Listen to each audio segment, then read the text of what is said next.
I'm Alyssa. I'm Emma. I'm Kenny. I'm Wyatt. And we're talking about Newton's laws. The first Newton's law of motion is the law of inertia, and this is basically an object's tendency to resist motion.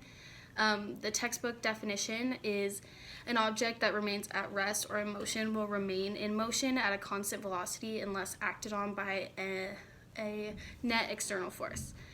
So my definition of this is basically that there must be a cause, which has to be an external force, or for there to be any change in velocity, either in magnitude or direction.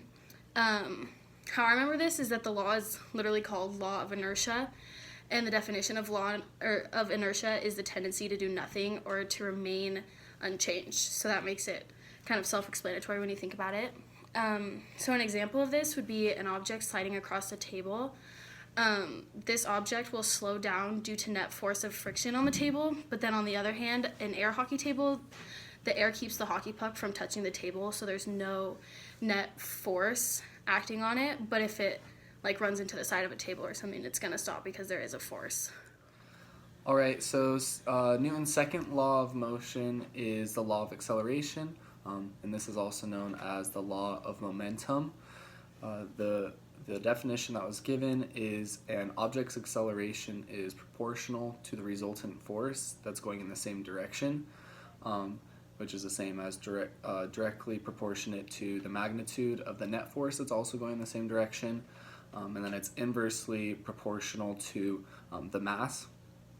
The way I like to remember it is through the formula, which is the sum of forces equals mass times acceleration.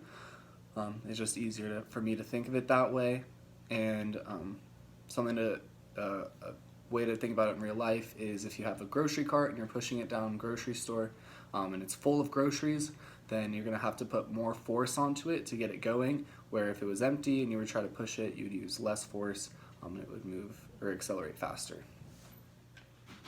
Okay, so the last of Newton's laws is the law of action and reaction. And so what this law states is that for every force exerted by an object, there's an equal and opposite force on the object. So when I think about this law, what really helps me remember the definition is actually just the name, action-reaction. So I imagine two objects and the sum of the forces being exerted by object 1 will have the same amount of force being put back on object 2. Another way to remember this law is with the equation. So the equation for this law is the sum of forces by A on B equals the sum of forces by B on A. So an example of this is the ground reaction force. So when stepping on the ground, your foot applies force onto the surface, and then at the same time, the ground is also pushing back with an equal and opposite force back on your foot. So how Newton's laws apply to real life, we chose golfing.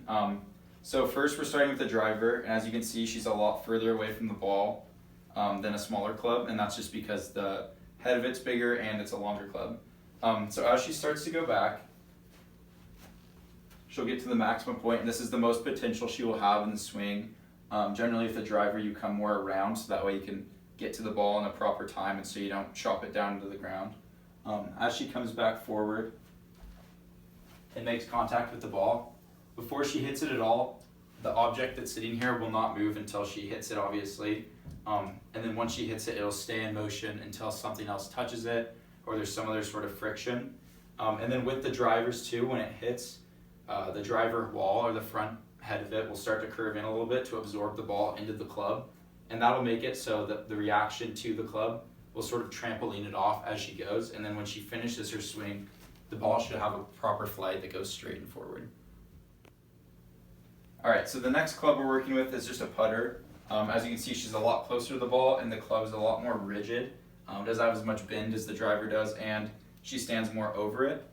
So as she comes back here, it's the same as the other one, and as she comes forward, it'll be the same.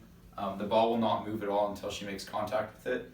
For putting, it's different because you're going along a surface, and there will be ground friction, and then of course whatever ends up hitting at the end.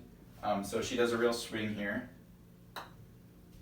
You'll see that it moved until the friction on the ground started to slow it down, and then it hit an object which caused it to stop as the reaction to her putt.